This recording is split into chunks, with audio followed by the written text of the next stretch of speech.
bring the beat down a little bit, then bring me in. Let's go. I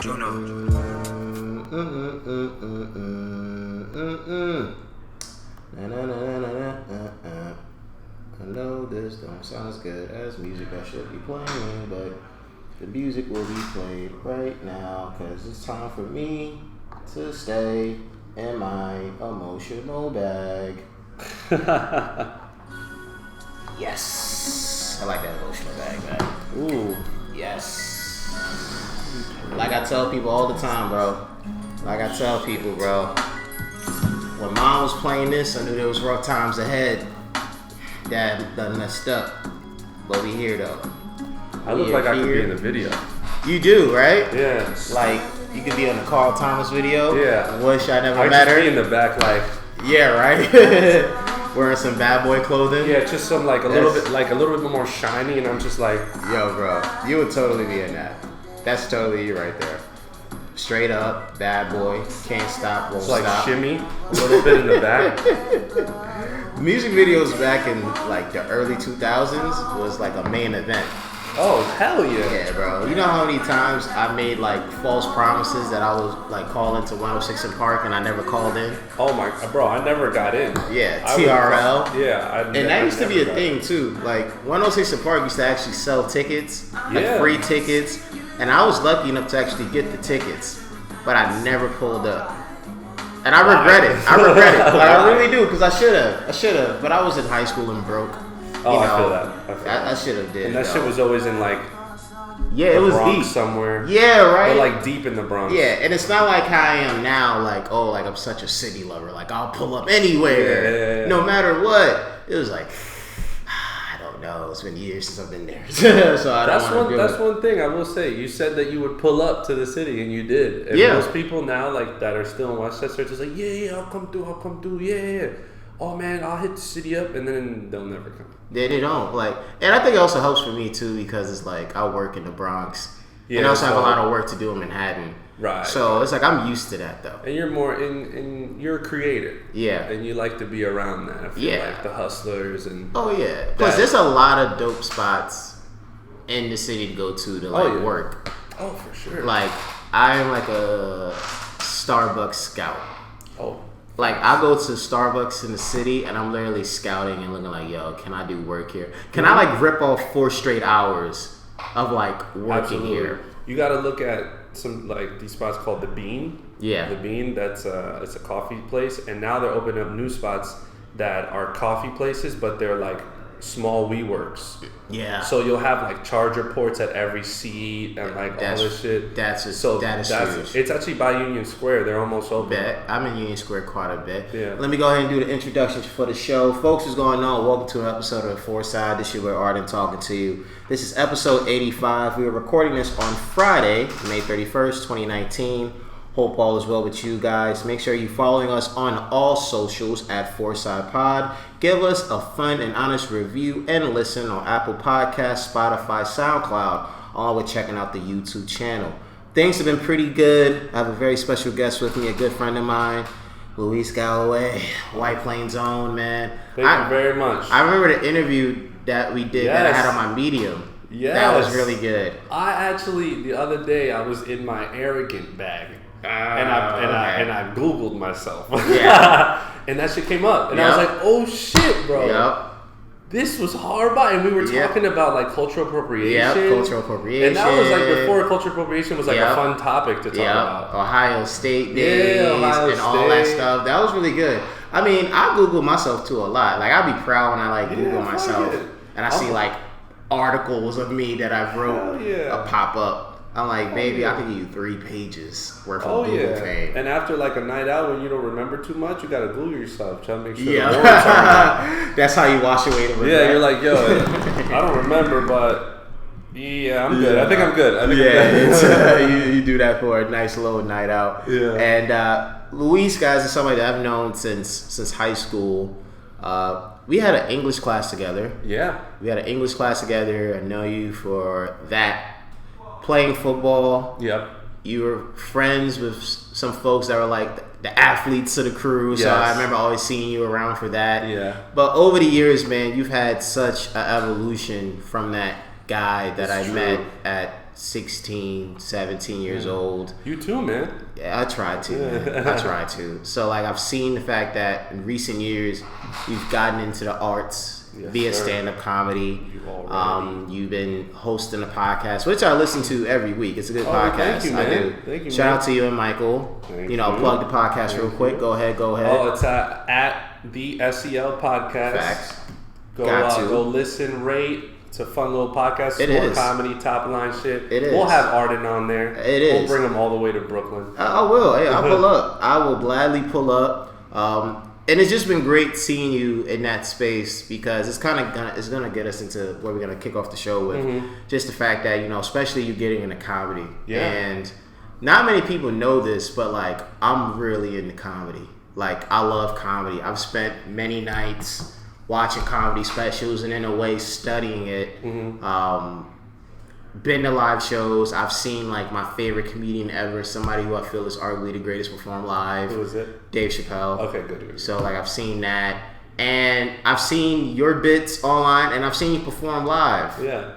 And you are funny, and there's a maturity about you with that. So again, man, just like what made comedy that thing? What made you just be like, man, I want to jump into the game and explore? So I feel like this is kind of like what some of the new artists are getting into now. It's you go to school because you were told you have to go to school. Yep. You get your degree, and then once real life hits, you're like, this can't be it. Yeah. Like this really can't. This is not what they told me it was going to be. So that's when I started to look at my hobbies and my passions to see what would be something that I would actually love to do, right? Yeah. And when I was little, bro, I was like that little kid that would like stop the party and make everyone get in the living room, and I would read Comedy Central jokes. I didn't even know what the fuck I was talking about. Like I was doing like lawyer jokes and fucking like stepfather jokes and shit. I didn't know, but it was fun to make people laugh. Yeah. So that's what I went to when I felt like that after I graduated college, and I started to check out the comedy scene. And fortunately, dog, like we're in the best comedy city in the world. That is true. I mean, granted, there's a lot of competition, but or oversaturation. But it was the fact that it was right there for me to try. Yeah. And I just started to try it. I took one class with this woman that I always remember. Her name is Veronica Mosey. Okay. Mosey. Shout out to her. She's a regular at the Comedy Cellar. And I remember after the class, she was like, "You're a natural. You should try." Like, because a lot of people take like comedy classes to get over their public speaking fear, or like, you know, they're doing, I don't know, they're trying to get over some sort of fear, or they're trying to be more, they're trying to try acting with comedy with something. Yeah. But a few times you get like people that want to do stand-up comedy out of them, and I just tried it, and I started to do what we call bringers. Yeah. So bringers is like basically like a club will give you like 5 to 6 minutes if you bring like 5 to 7 people. It's a scam. Anyway. It is. It's just like the music business. Like, that make upcoming artists sell tickets, and if they can't sell the tickets, they can't perform, but they gotta pay out of pocket. And they don't give a fuck about you. Like they don't care about your art. It's a part of it though. It's a part of it. Lots of time bringers can be like auditions, which is a whole nother thing, right? The industry's all kind of fucked, and it's like very, it's very white. Yeah, like very white. Absolutely. All the gatekeepers are white. So like what you see now is you see a lot of people in the city and in other places, they start creating their own platforms, right? Yes. So, which I really like, by the way, side note. I like how in comedy, it's very similar to me with like, you know, outside of podcasting, you know, like folks that really know me also know that really I've got my start as a creative just through sports media. Right. Something I still maintain to this day. And the reason why I love comedy so much, and I really enjoy the emerging comedians, is because of the fact that a lot of you guys really got to get it on your own. Like there has to be this ability to want to create your own platform and have to build and go after it. Similar to us sports writers and people in sports media that have to launch their own website, launch their own shows, launch their own avenues. It's not just like in other businesses where it's like, hey, you know, I could work through this avenue, build my way up, and then be good. You got to start on your own.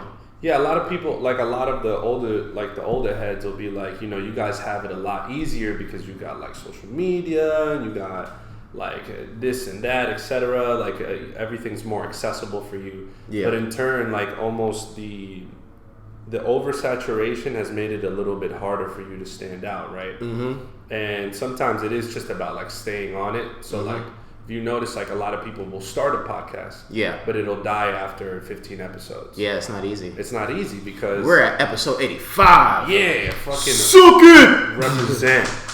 Suck it from the back. Nah, but that's also something, right? So like you figure out like I got to put on my own show. Yeah. Because these clubs are going to be what clubs are. Mm-hmm. And you got to make your own friends. You got to try and do a podcast. And if you're trying to do other things than just stand up, you got to try and start filming your own sketches and writing your own this and trying to be like right now I'm getting into writing more. Yeah. So like I'm writing like my first little series that is like a little comedy series. It's comedy and like lifestyle. I don't know how to explain it. I don't know too much about that shit. But like I'm just starting to write because like an older dude that's like top right now. Like he's doing very well. His name is Josh Gondelman. He actually like I reached out to a couple people, and it's funny that you reach out to some people that you identify with that come from your background. Yeah. That are urban, that seem like they're for the culture, and you reach out to them and they leave you on red. Now, I get it. They're on a different level. You don't have to answer no one. But this dude, you know, I can't really relate to him because he is he's not from where I'm from. Yeah. But he answered me. And he was like, yo, I can't meet with you, but yo, shoot me an email. Da da da. And I was like, yo, that's so cool. So I shot him an email, he gave me some advice. He's one of the head producers at Jesus and Mero. Wow. So he gave me some advice, and I'm like, I took that shit to heart. So I take that now, and I'm like, I gotta work on my other avenues and keep. To me, right now, who knows? It might change in a little bit, but like right now, stand up is sacred to me. So like the videos that you see online are probably like that's it. After that, it's like I'm gonna keep it to live stand up comedy, but you know I'm gonna start writing like sketches and little mini episodes, and then keep the podcast going. And honestly, that's a natural progression. Yeah, just as a close observer of comedy, that just really has how to go. And I'm really happy that you're embracing writing. You know, not just because I'm a writer, but it's just more so because of the fact that like. Especially in comedy, you have to keep your pen sharp. You gotta keep your pen sharp. You gotta really. It's like in a way, it's like basically keeping a diary. You really have to keep down what's happening in your life, writing down inspiration, exploring the possibilities, and it's also just the fact that, like I said before, it's a natural progression. It's of course once you get into it and you get into whatever it is, and in this case through stand up. It's like, yeah, you want to get into your writer bag and see, all right, can I do a series? Can I do episodes? Can I do sketches? Maybe one day, can I do a movie? So it makes perfect sense. It makes perfect sense. And that's why I said before, I really like comedy from that aspect of, oh, ha, ha, ha, it makes me laugh. Because it's like, there is a power in the independence of comedy. Yep. You know, there's an independence, there's a legitimate sense of being unique, and there's just that thing where community, like from the few shows I've gone to, I've been fortunate enough to see shows at Caroline's, at I think possibly Baby's Alright, to to the Cellar. Like I'm able to get around if I'm lucky enough and I'm in the city and it's like I'm bored and I'm lucky. Oh crap! There's always comedy. Crap! $20 ticket. Sure, I'll pay for that now. And I like seeing the community between comics that are just trying to get there. Yeah, that you'll see that going more to like bar shows. Yeah, and shows at smaller places because we're trying to uplift the. Well, it's a very general term. This is not. I love that you see community from the outside, but it's not exactly that with across the board. Yeah, but there is a community and there is people trying to build each other up and people go and hang out at shows. People go and support comics that are comics at shows. Like I go to my friends' shows all the time. I go to other shows just to see just to see what's going on with that show. And also, I'm a producer of my show, Risa Comedy, at the Bowery Electric. Yeah. And now I'm starting a new show in Bushwick. Pull up. Yeah, pull up. It's called Pilas Comedy. Pilas means batteries in Spanish, or energy. So we're gonna bring that. Yeah. But yeah, so I'm starting that. But it's also like I don't wanna I'm not on a level where I could hit up fucking Godfrey or something and he's gonna come through. But you know what though, and this is why, in a way, I'm a little jealous of comics from this point. Yeah. Again, I'll go from the standpoint of being a media guy. Yeah.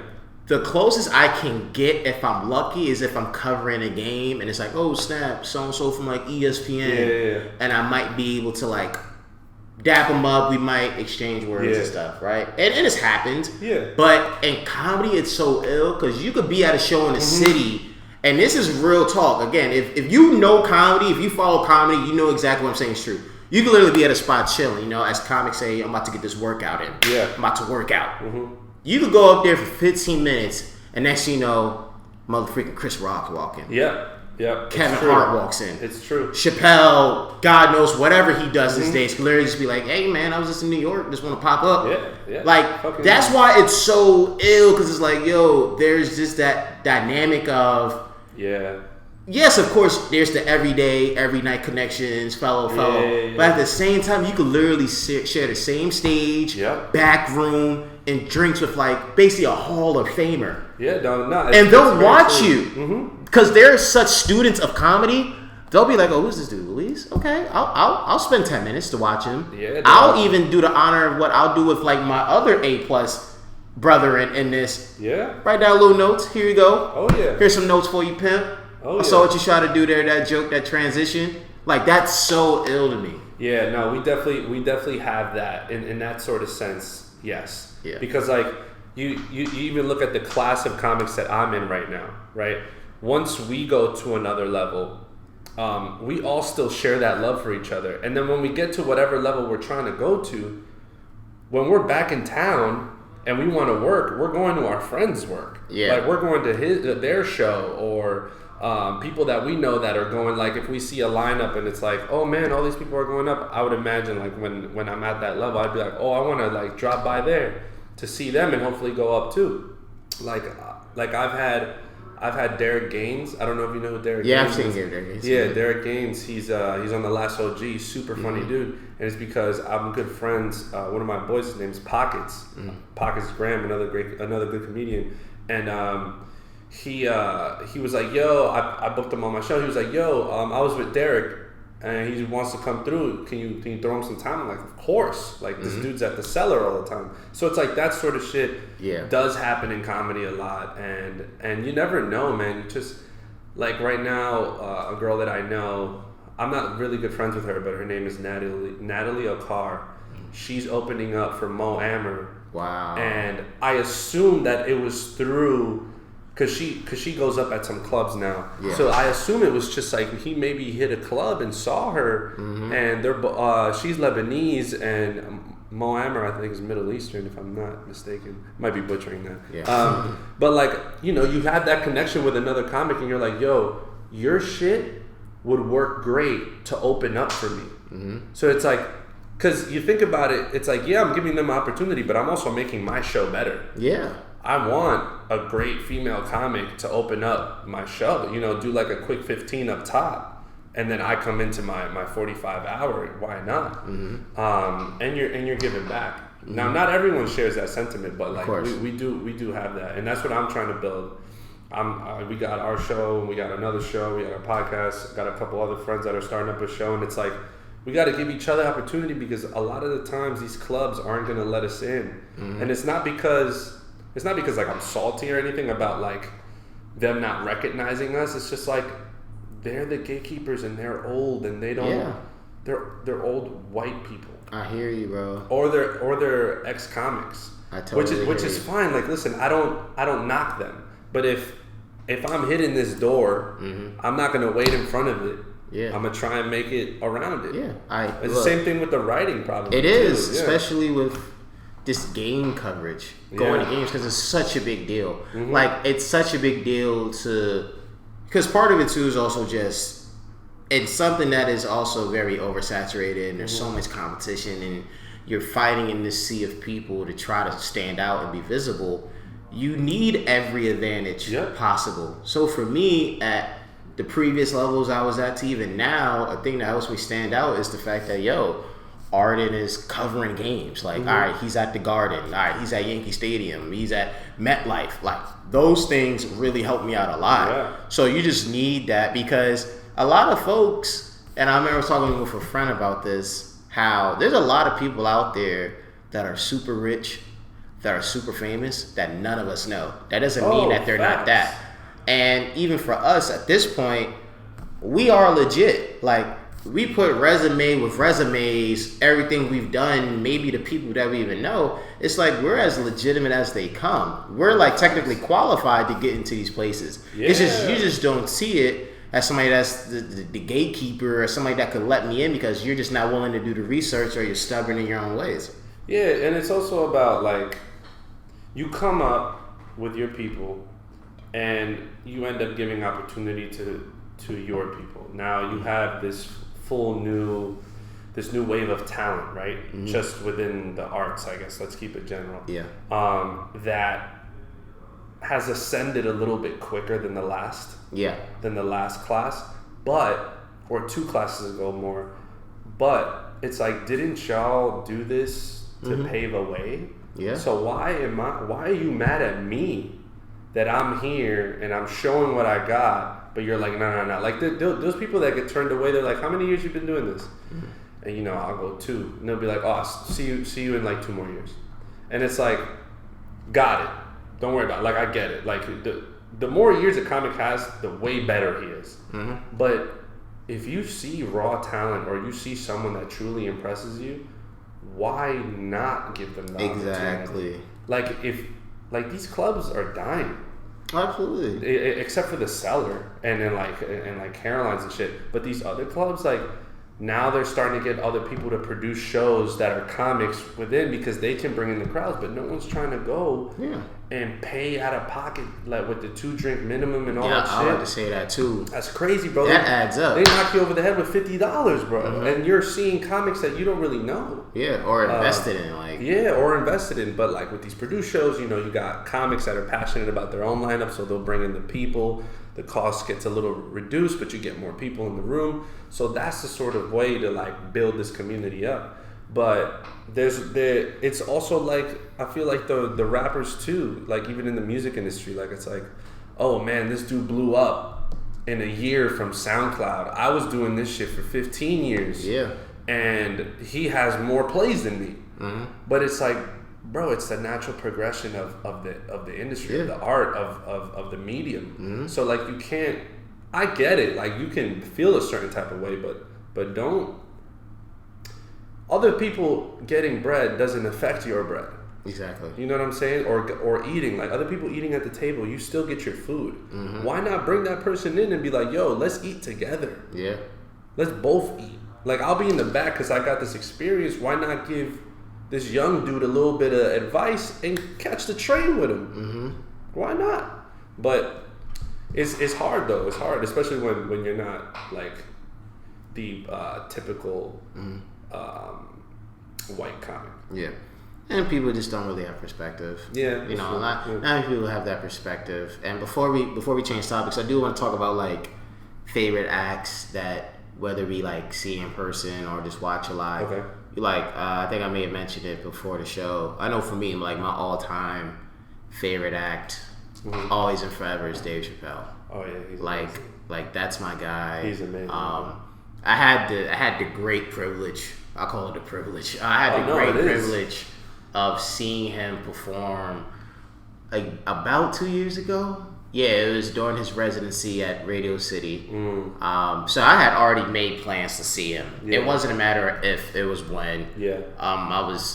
During the summer for me is when I make, like, my greatest source of income. So, like, I knew I had the bread. So it was just like, all right, I just got to find when. Yeah. And I remember I originally, because this was during his residency where he had, like, so many guests. Where it was, it random pop-ups, like, every single night.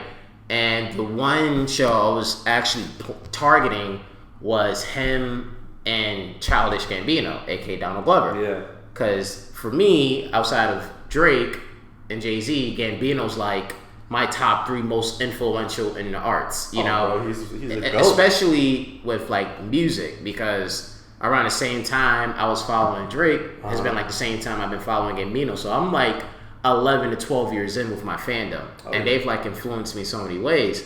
But the tickets was just out the ass. Like, yes, I had money, folks, but I'm not trying to spend that much money. Yeah, nah, this was like following Redbone, so he was like red hot.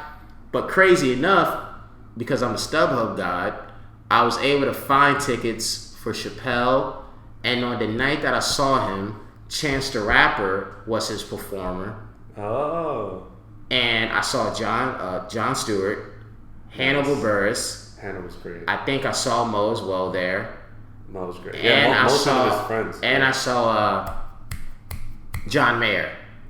John Mayer. I saw. Oh yeah. Okay, I know. I mean, I remember seeing all the pictures come out. And I was there, and I had such a great seat, and it's probably like my favorite show experience ever. Yeah.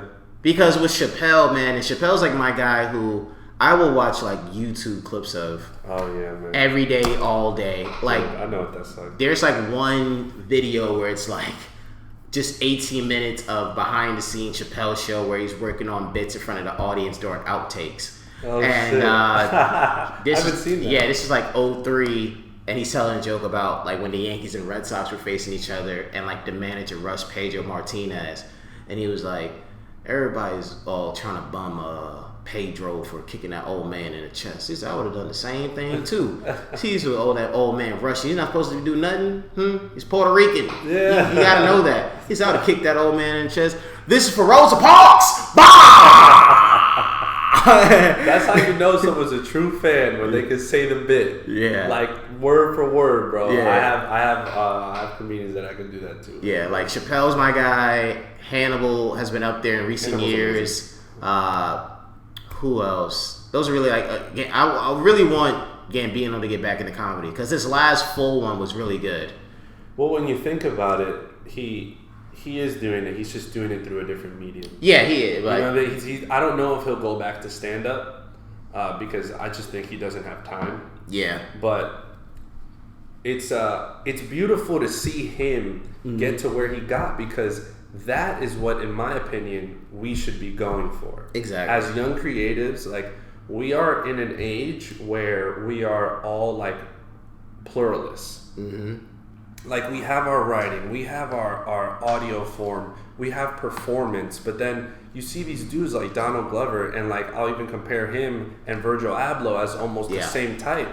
Like, they progress by doing almost 3 or 4 things at the same time. Mm-hmm. And one uplifts the other, and they create fan bases. So once the fan that loved Donald Glover on JFL, once they see that he wrote or is acting in a movie, they're seeing that. And then when the Gambino fan sees that he has JFL, they're like, oh, I didn't even know he did. I'm trying to see him do comedy. Mm-hmm. And then, you know, he gets to the point where he does his own little short film on Amazon Prime with Rihanna. Yeah. And is fucking kissing her and shit. And I'm like, yo, my mans. Yep. Doing all that. Can I get in on, like, can I get, I want to be an extra behind an extra. Like, I don't care. I just want to be on set. He had another good short film too, for actually your favorite acts. It was called Clapping for the Wrong Reasons. He released it along with Because the Internet. Just like 24 minutes. He had like Trinidad James. He had a Young Chance in there. He had Topanga. Topanga. Oh man, that's the OG vintage. Yeah, like, and Gambino's responsible for like my addiction to Pellegrino. It's like legit. It's so good. Addiction to Pellegrino. I love Pellegrino. Okay. I do. Who are some of your favorite acts? Some of mine. So, you know, I'd love to say there was a bunch of like Latin comics that I love, but like there was never many that like you could identify with, and there wasn't much representation there, so I identified with black comics. Mm-hmm. Which is interesting to say, because some folks would be like, oh, there was what's his name, Vasquez, there was George Lopez. So George Lopez is one of mine. Okay. Yeah, he's like the big name that I saw most when I was little. Yeah. I seen him live, and I seen him at like a bunch of different theaters in New York. I love him. Yes, he is really good. I love Patrice O'Neal. Patrice is great. Oh, R.I.P. Yeah, rest in peace, Patrice, man. I love Bernie Mac. Fucking rest in peace, Bernie. His legendary fucking deaf comedy. Mm-hmm. What was it, like 6 minutes or 7 minutes that he did, where he was just like, "I ain't scared of you, motherfuckers." Yep. That is the most amazing thing in the world. My dick's so big, if I whip it out, this whole room get no. Kick it. He did his little awkward dance. Yeah. You don't understand. Yeah, you don't understand. I ain't scared of you, motherfuckers. Yep. Oh man, I love him. And then I really got into this dude recently, like within the last year. He unfortunately took his life in February. He took his own life. His name is Brody Stevens. Okay. Oh, I know Brody. Yeah. Brody, and he's like the type of dude that they say was a comics comic. Yeah. Right, because he had material, of course he did, but he would do these spots where all he would do is talk to the crowd and have this crazy energy and just be like a force. Like when you're a force, where you will say some weird shit and the audience can't do anything but laugh. Yeah. Like, they don't even know why they're laughing. They're just laughing. Yeah. Like, that's a comics comic, and I truly love that dude.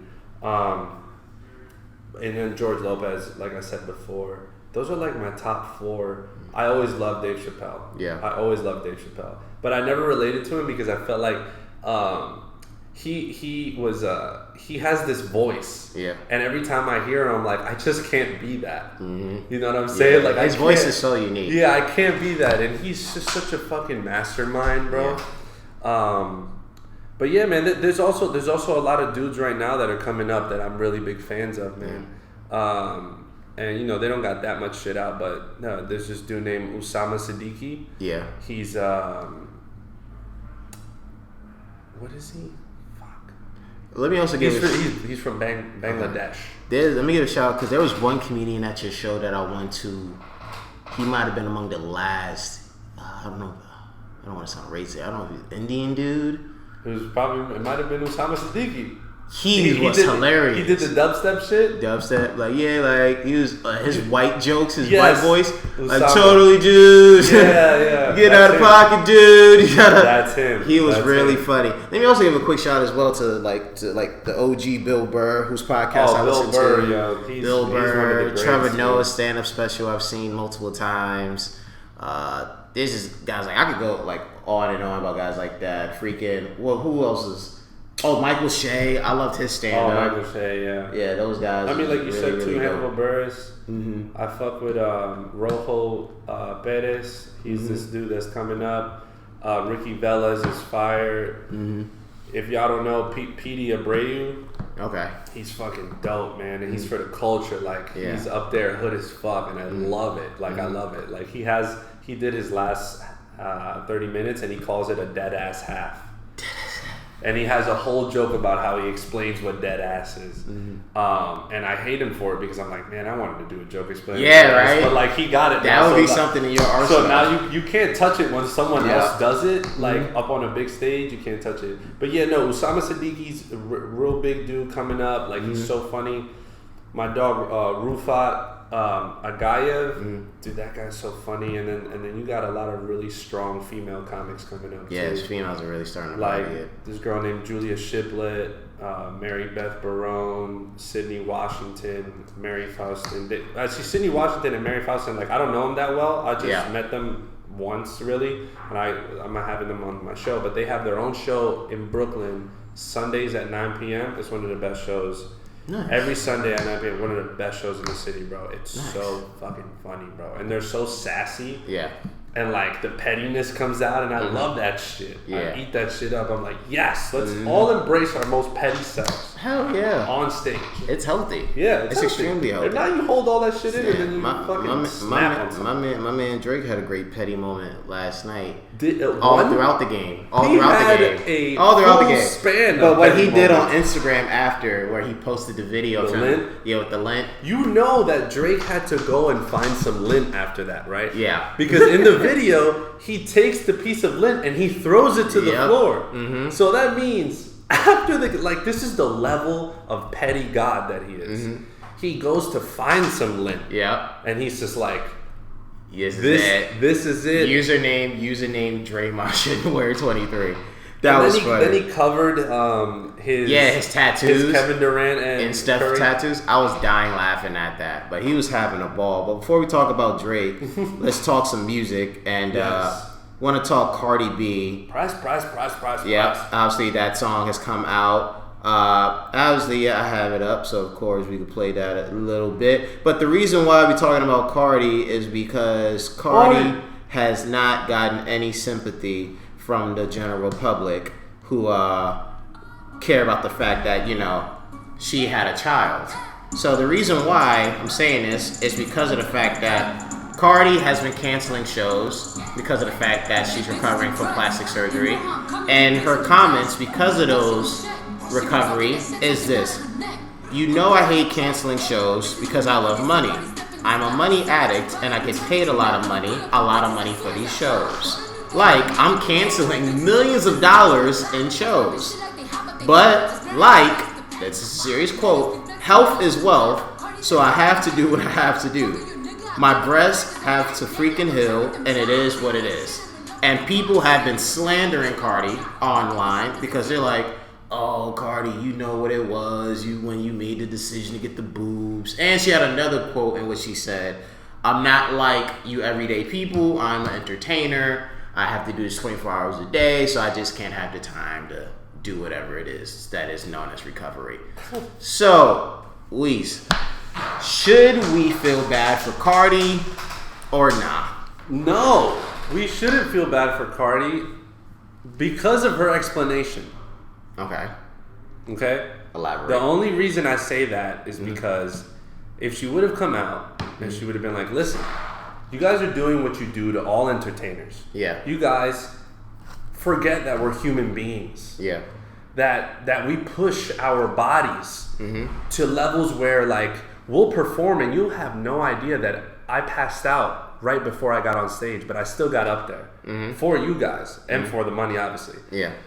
But she just came out and said, and she was like, I'm addicted to money. I love money, and trust me, I wouldn't give up this money and money, and I got my operation done. Now, don't get me wrong, I came off real spicy, but to feel a little bit bad for her, but because she's going through recovery as a physical human, but I don't even think it should be a subject. Yeah.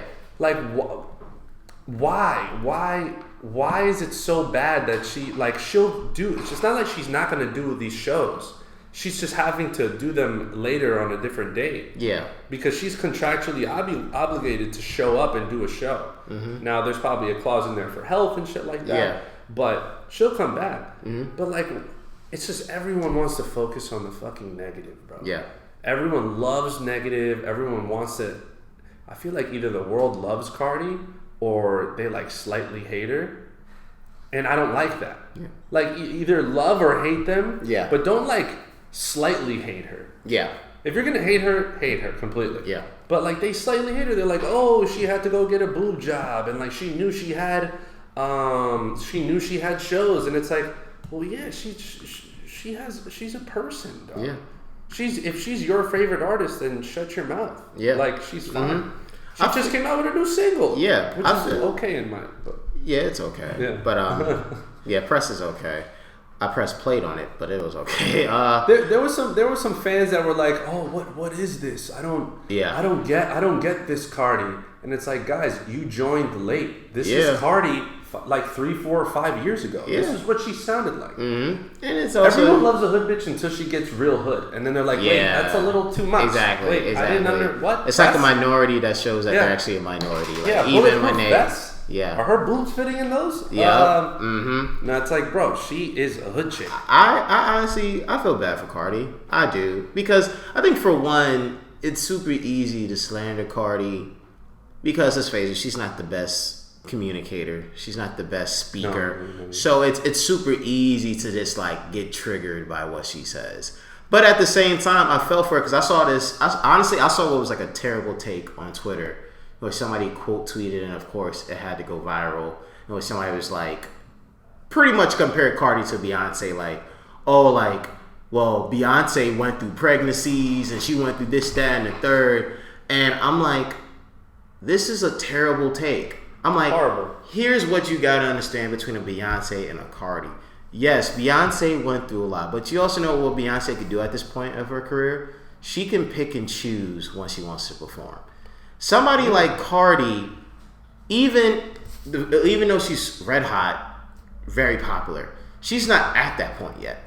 So yes, she has a lot of things to fund, so she needs to make that money. So outside the fact that yes, she may love money, she also needs it for a lot of things. And it's just, again, keep in mind, she had a kid. Even though she had plastic surgery, she was breastfeeding the kid. Which she still performed pregnant. Yeah. I don't get what people like. Yes, she people did. People are like, oh, Beyonce did all this pregnant. And it's like, yeah, Cardi just didn't go on a world tour. Yeah. But she still did a lot of things pregnant. Yeah. And I understand Beyonce is like on God level. Like, yeah, and like, she's also not a good communicator. But the difference between Beyonce is that she actually doesn't put shit out. Yeah. Because she knows she can't communicate. Yeah. That's like one of the things that you saw in the documentary. Mm-hmm. Beyonce can't speak. Yeah, she just doesn't like know what to say, which is better than over talking like Cardi does. But yeah, so my thing is I don't get like, a Cardi B is on a fucking international world level right now. Mm-hmm. Where the fuck is her PR team at? Yeah. PR team, just tell her, Cardi, if you say, hey guys, I had to get an operation due to my pregnancy. Yes, it is a plastic surgery. I love my boobs. But I'm suffering right now. Yeah. So I need to recover. Sorry. Everyone will be like, yeah, no. Oh, wow. I mean, maybe folks will still hate. Maybe folks throw a little shade because of the boob job job or whatever. Yeah, but like folks will still do that. They don't know what culture was doing to her nipples. We have no idea what culture was tearing those shits up. Seriously, and it's just culture. Ease up on the nipples, bro. Yeah, but seriously, girl. Yeah, I'm about to say, I was like, don't get offset in that, but it's just something where it's, and it also go back to what you said before too. It's sometimes based on what it is, either the majority or the minority speak. Yeah. It's similar to, just to quickly touch on it, like, what was it, like a couple days ago, people was like literally going, let's celebrate when Pusha T defeated Drake and this, that, and the third, because it happened last year, the whole beef and the back and forth and all that stuff. And it's like, it's moments like that. It's moments like that though, but it's funny because it's like, all right, this is where you see, all right, the majority, when they have their moment, they have their moment, and when the minority have their moment, they have their moment.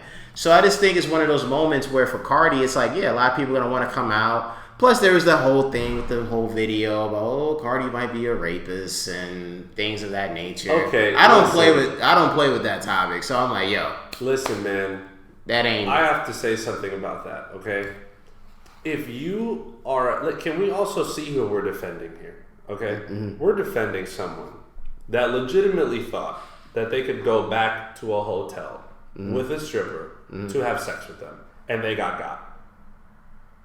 Okay. But wouldn't some also be like, aren't you like victim shaming? I am victim shaming. At least you're honest. You go into a motel with the stripper. Now, I'm not trying to belittle strippers or anything, but I'm saying it's like known that strippers don't necessarily put out. That's not their job. They're not. Yeah. I guess they're in the vicinity of sex work, but they're not putting out. Like it's not what they're contracted to do. Yeah. So it's like shit. I mean, Are you gonna go with a dude to his hood to pick up weed? No, because you might get jumped. Yeah, have a little bit more street smarts. But I'm victim shaming. But like, that's what they do. You will be canceled. Right. I'm gonna get canceled before I ever even blow. 6 years from now, somebody goes back to this. They'll be like, he's victim blaming, and then I'm gonna get back up on stage. I'm gonna be like, yeah, all you dudes that got by Cardi B. Tough, dog. I don't know what to tell you. I'm not trusting that. Why would I trust that? You know what's crazy though? It's like, it's crazy these days that honestly, and this might get me in the bind, but I've always felt this way because I've said this publicly. It's just like I'm always with standing with victims and like nurturing them, but I felt like the days have gone by in which, while nurturing them, we could just simply like hold somebody responsible. Just hold them responsible. But at the same time of holding responsible is just like, we're just putting you on game. Like, compared to like living in the inner city, like, yo, if I was to walk through a neighborhood and somebody said, yo, don't walk through that neighborhood past 7 o'clock at night. Which is pretty early, goddamn. Yeah, just saying, like, don't walk past that at night. Because it's Friday, everybody's out and about. Yeah. It's crazy. Don't walk through there. And I walk through and unfortunately something happens to me. Get jumped or whatever. For as much as it's like, yes, support me during my time of need. Definitely do me justice and get whoever. But at the same time, like, whoever's trying to put me on game for advice, they shouldn't be put up in the light to be like, oh, you're victim shaming. No, how about I actually need this advice? What you say again? I shouldn't go by what time? Yeah. I shouldn't wear this? I shouldn't look this way? Like, you can't even do that now because everybody looks at it as like, oh, you're victim shaming. It's like, no, I am actually turning a victim into a survivor. You guys enable victim mentality because you baby the victims. There's no putting people on the game, and that's why victims keep on being victims and not survivors and eventually heroes. That's a good little gem. That's a good little gem. But it's also because people always want to also take the contrarian point. Mm-hmm. People are like, well, you know, she should, like, it doesn't give her the right to do it. And I'm like, I never said what she did was right. Mm-hmm. I just said I don't feel entirely too bad about them. And both things can be true. People forget that, like, they're not like like they're exclusive. Like what Cardi did was wrong. You shouldn't be drugging people and robbing them. But anyway, scam girl. Anyway, but also, who are these dudes that are going to motels with random strippers and thinking that it's completely safe? Yeah, I don't know. Gotta know. You know what I mean? Mm-hmm. Like, have any of them come out? Nope. Probably not. Because they're probably like, yo, I'm not trying to get the spotlight on me because I might be a little sketch. Yeah. You know what I mean? Mm-hmm. So, sorry. Yeah. And I you know, people, this is just a general topic of like, people don't associate celebrities with being humans. And it's like, they're still human, bro. Like, they are. That's why celebrities take their own lives. Yeah. That's why celebrities, just like how we have colds and we need to call out of work, they have colds on 3 different levels because they're taking their lives. Yeah. Like, I'm not talking about all celebrities now, but like performers. Yeah. They're going night after night, jet here, jet there. Mm-hmm. Now, don't get me wrong. Different times. They're rich. Yeah, they're rich, but these people are still made of flesh and blood. Yeah. And they often said, too, multiple times, man, that traveling, that tour life isn't a great life. No. It really isn't. A lot of people say it's not. It's not. But before we sign off, though, I want to give a huge shout out to Meek Mill for exposing the Cosmopolitan in Vegas because they were denying him entry onto their property for really no reason at all. There wasn't any legitimate reason, and they even threatened to say like, "Yo, we'll arrest you on the spot. We'll call the police and they'll arrest you." Yeah. So I really wanted to say shout out to Meek.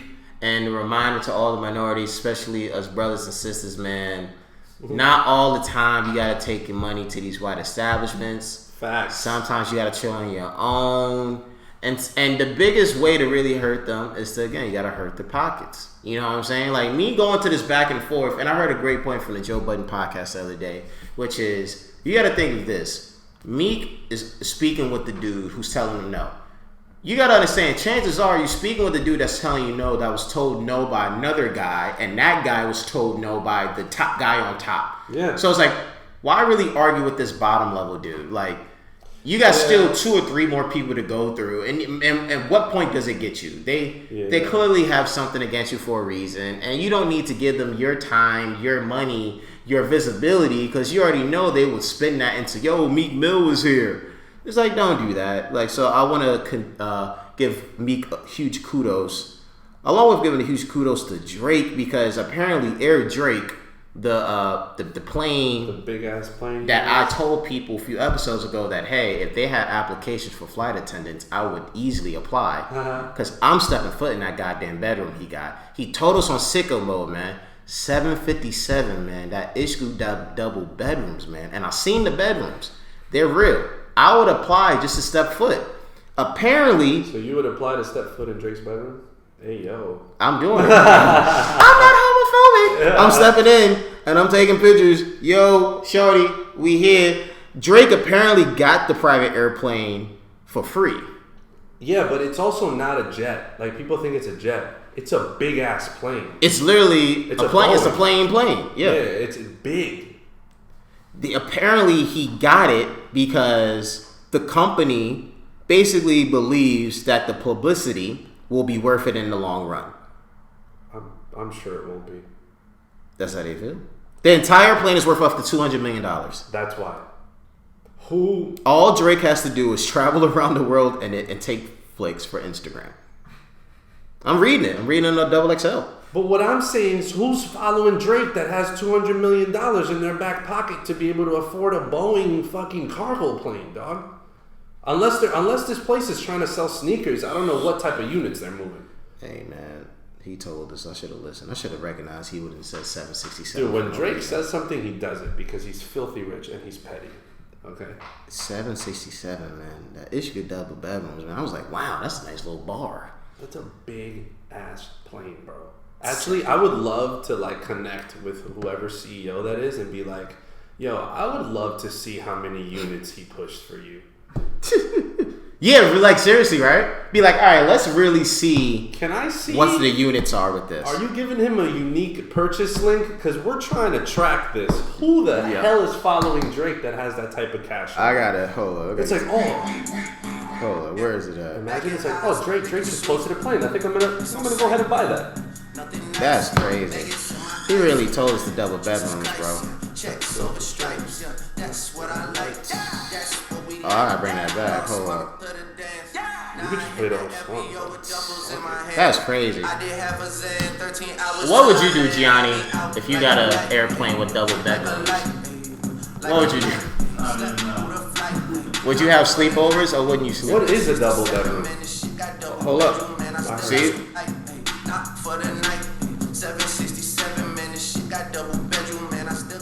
Double bedroom. What is a double bedroom? 2 bedrooms.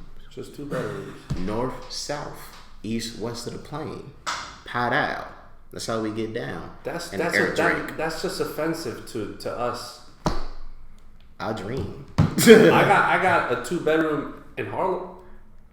Hey, that's a dream. That's a dream for a lot of people. Harlem town. That's a dream for a lot of people. 135th in Amsterdam. Don't come to my block though. Hey, that's a dream for a lot of people. Hey, if your rent's like reasonable too. Oh, it's steal. Oh, you're living an American dream. Oh, I know. You're living an American dream. Oh, I know. I love it. Because my apartment's totally not. I'm living the American dream with only Dominicans on my block. And I love it. I love it. Are you gonna pull up the Dykeman? Sometimes it gets a little too ratchet for me up there. To be honest. You gotta go to see the basketball games. No, listen, I pull up the Dykeman. You gotta pay homage to La Marina. I can only get drunk off nutties that many times. Okay. You gotta pay homage to La Marina. I put up the candle for La Marina. One train hopping back and forth. Yeah, I live right next to the run train, so I'd be up there, but not like that though. It'd be a little bit too much. Too much rainbow sail dresses. Yeah. Too many do-rags with the cape out, even though that's like cool now. It's a superhero. Yeah, it's a superhero. Yeah. I just want someone to get the extendo cape. Yeah. That goes down to their ass, and they could like. Yeah, right. Do a little swing thing and be like a sassy boy. Oh my god. No, but yeah, Drake, shout out to you. I guess I'll buy a plane. Oh yeah, I'm tomorrow. Definitely. Yo, send me the link. Is the link in your bio? I do it if they have a payment plan. Yeah, can I? Give me a 20-year payment plan. Can I have a 50-year payment plan? You got that on layaway? Big facts. But yo, before we sign off, Luis, please let the people know where they can follow you. Let them know what to expect. Okay, you can follow me at Luis Galilei on Instagram. I have a podcast called the SEL Podcast. Topical stuff. We have great guests come on. We really bring the funniness out of our guests. I got a monthly show in the East Village called Risa Comedy. It's at the Bowery Electric. And then I got another monthly show on June 13th called Pilas Comedy Show. And that's in Bushwick. And you can find all that stuff on my regular Instagram. And that's it, man. Show love. If you're ever in the city and it doesn't even matter if you're not around for my show. Just hit me up in the DMs or whatever. Be like, hey, I'm in the city. Any free shows I can go to? There's always great shows every night. Some friends run them. They're free, so it's not like you're out here paying out the ass. Seriously. So it'll be fun, man. Seriously, Luis, thank you so much for coming on, I appreciate you guys having me on. I really love the opportunity to talk comedy because it's rare. Yeah. It's really, really rare. Yeah. So it's been great. So again, definitely make sure you guys follow my main man over here, Luis. And of course, thank you guys for listening to the show. Episode 85 is concluding once again. Ocho Cinco. That's right. Shout out to Chad the GOAT. Make sure that you follow us on all socials at Foresight Pod and listen to us on Apple Podcasts, Spotify, SoundCloud, and YouTube. And as the sign off goes, free the boys up top, free the boys down low. You already know how we rocking, man. I'll talk to you next time.